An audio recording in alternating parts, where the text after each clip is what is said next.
it actually kind of goes along with Sean's vision for a secular decade. I was looking at some articles in Christianity Today because I think it's important to go and take a look at, maybe how, since Christians are the dominant religious group in this country, kind of look at how they perceive this mass exodus from Christianity that people are doing. And so this article is pretty interesting. It started out with the usual quotes about people leaving the church, and then they call them the leavers, okay, as opposed to believers. Anyway, so in the leavers, they quote the usual statistics about how the number of people claiming no religion nearly doubled between 1990 and 2008. It also cites statistics like 22% of 18 to 29-year-olds claim no religion, and that's up from 11% in 1990. And some additional stuff like 73% of those who leave were from religious homes, and 66% of them describe themselves as deconverts.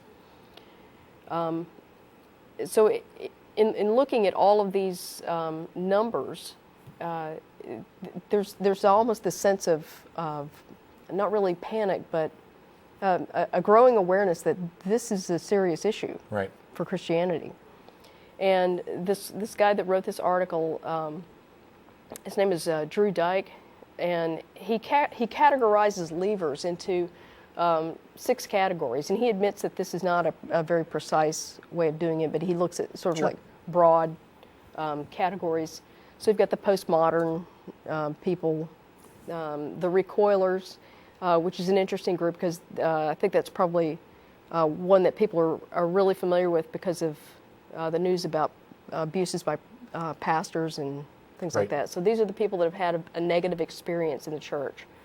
Modernists, which actually is the category I think that most of us fall into, that we've examined the evidence in favor of religious claims and we found it lacking. The neo-pagans, those who go from Christianity to some kind of, earth-based religion or whatever. Woo. Yeah. The rebels, that's kind of the youthful rebellion against the parental views. And then the drifters, and that's those who don't really make a conscious decision to reject their beliefs. They just sort of drift away from it and stop going to church. Yeah, their religious beliefs stop being relevant to like their daily lives and things. Right. And I think there's some interesting notes in those categories and how they interrelate, because I've talked before about how I think that a period of distancing from the constant reinforcement that a lot of people get in their religious beliefs, where everybody in their family is a believer, everybody, they're in church all the time. When you get away from that constant reinforcement and you drift away, I think it demonstrates something very significant about how religions manage to keep people and how it's not tied to the truth of the religious claims. Exactly. That is very much social and kind of interdependent. Right, and it requires regular reinforcement. And it's pretty clear that, because when they talk about how there was a Barna Group study that said approximately 80% of those raised in the church will be disengaged before they reach age 30. And I think those people who become disengaged comprise a very large part of the people who at some point ultimately reject religion altogether. And that kind of speaks to the idea that this requires regular reinforcement. If you indoctrinate kids into religion early on, you still have to reinforce it, because once they get out in the world and they start learning things, suddenly it doesn't make sense. And I found it really remarkable that this, one of the groups here, actually, the kids stopped going to church between 18 and 22. That's where the biggest bulk of them, about 70%, will stop going to church. It's about the time they get to college. Yeah. Or join the military, or anything else that takes them away from that constant, that environment where this is just what you do. Yeah. And so then he goes on to talk about the church's typical responses, and it's I say the church, it's not necessarily like a formal response, but typically people within the church, their typical responses are judgment. They launch into these sermons about what Jesus did for you and all this stuff, and or they just fail to engage at all. And I think it's one of the reasons why we've seen a rise. Although I think it's in decline now, but at least in recent years, in the last 15 or 20 years, of megachurches that have a more hip, almost secular in many cases, service with younger ministers who will get up in jeans and a t-shirt and play guitar, play some secular song that they will then try to spin as religious.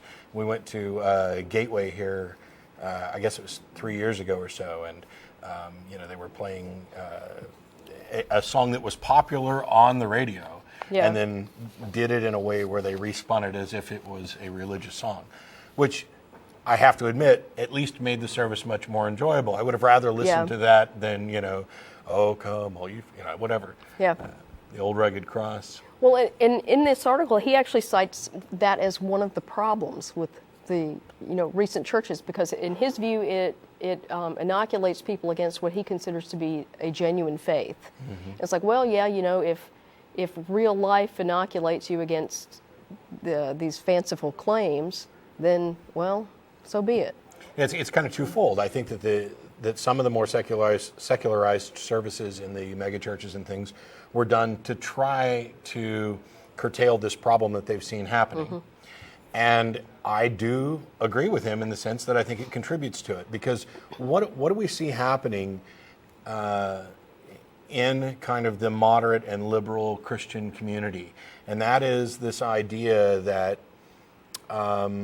that the tradition part is irrelevant, and that, we've had all these discussions about biblical contradictions and theological, positions, but what really matters is, your personal relationship, et cetera. And once you take that step and put it on people's heads, then they are allowed, given the kind of the freedom to freeform create their own theology. Mm-hmm. And recently I've been in an email conversation with a young lady who is LDS, but she's not an LDS in any type that I've come across before.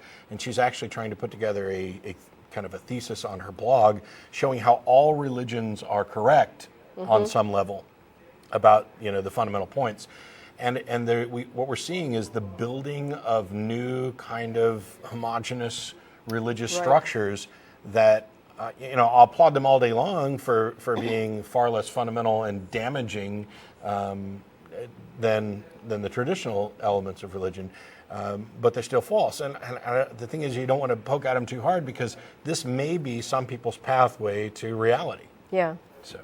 Well, that's one of the things that John Loftus has said. I think it was John Loftus has said a couple times that one of the things that has kept Christianity alive for so long is its ability to adapt to new environments. Yeah.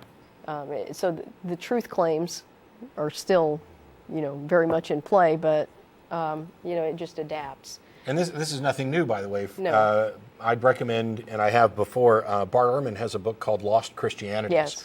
That is a really excellent book at addressing and it's valid. The title, Lost Christianities, different views of Christianity that existed in the formational period in the first, second, third, fourth centuries that fell by the wayside or were obliterated by the more popular or dogmatic or authoritarian versions. Of course, if you read the Bible correctly, you can get 4 different views of Christianity just from reading the Gospels. Yeah.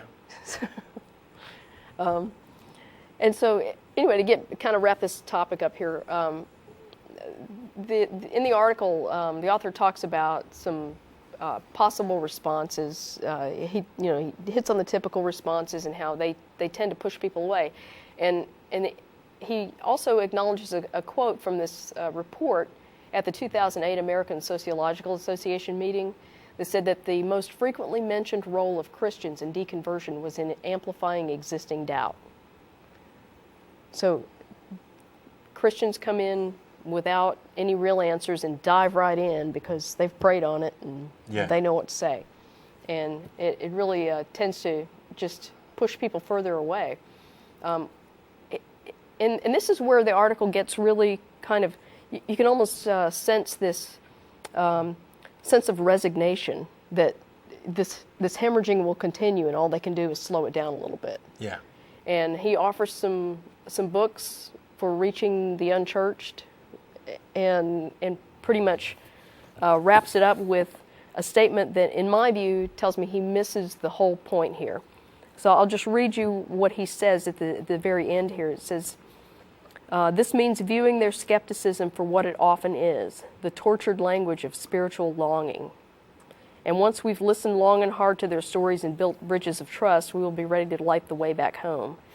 And what that tells me is like, no, it's not the tortured, the tortured language of spiritual longing. It's... skepticism isn't language, it's not tortured, and it has nothing to do with spiritual longing. And I'm just baffled. Yeah, I was looking at that thinking, okay, you just totally missed the mark completely here. It's not the delivery. So, changing the way you do the church services or whatever is not going to fix it. It's not the delivery, it's the message. The message doesn't make sense. Yeah, and you mentioned that there were people who were talking about the most frequently mentioned role of Christians in deconversion is in amplifying doubt. And I think one aspect of that is something that I've also seen in the last 24 hours in email with a gentleman who I'll take at his word that he is in fact a young earth creationist. One of the problems of talking with young earth creationists is that you have no idea if you're actually conversing with somebody who believes what they're saying or if it's somebody trying to pretend. Because the beliefs are so outrageous and so outside the bounds of reality that somebody could be making it up, but there's still somebody who believes this. And so it was fallacy after fallacy, starting at the beginning with, I have a professor who said that people who live in the city tend to believe less in a God than people who live out near nature where they can see God's handiwork. Yeah. And I was like, wow, how many fallacies are in there? This appeal to your professor. I have a professor who said that people who don't understand science and skepticism are more likely to believe in a God than those who don't. Yeah. It's, making that kind of appeal is irrelevant. But the other thing is that there's an assumption in his claim that the people out by nature, whether that's their reason for it or not, managed to get it right. Maybe it's the case that, they're less conversant with science and skepticism. Maybe there's a million other reasons, but none of it goes to whether or not, to the truth of the claim that a God exists. And it followed on from there with arguments for a young earth, like, well, the sun is shrinking, and if it would have been around for billions of years, like science says, then it would have ceased to exist a long time ago, which is obviously false in that it assumes a constant rate of the sun decreasing, which is not demonstrable, and it's all based on like a single study that we've never even confirmed that the sun is in fact shrinking. Right.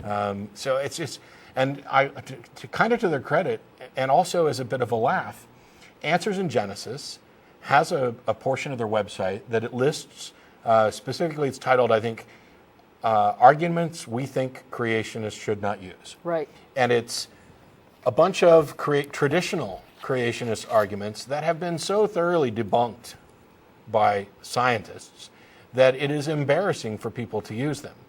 Now, when we talk about people amplifying doubts, it's this self-assured confidence that I know the truth and I'm going in with my presupposition, and therefore everything I discover confirms it. Mm-hmm. Oh, I heard somebody say that the sun is shrinking. Well, of course the Earth is only 6,000 years old, without ever actually investigating. And then when they go out and when they email atheists, they just kind of look ridiculous. When they email scientists, they look even more ridiculous.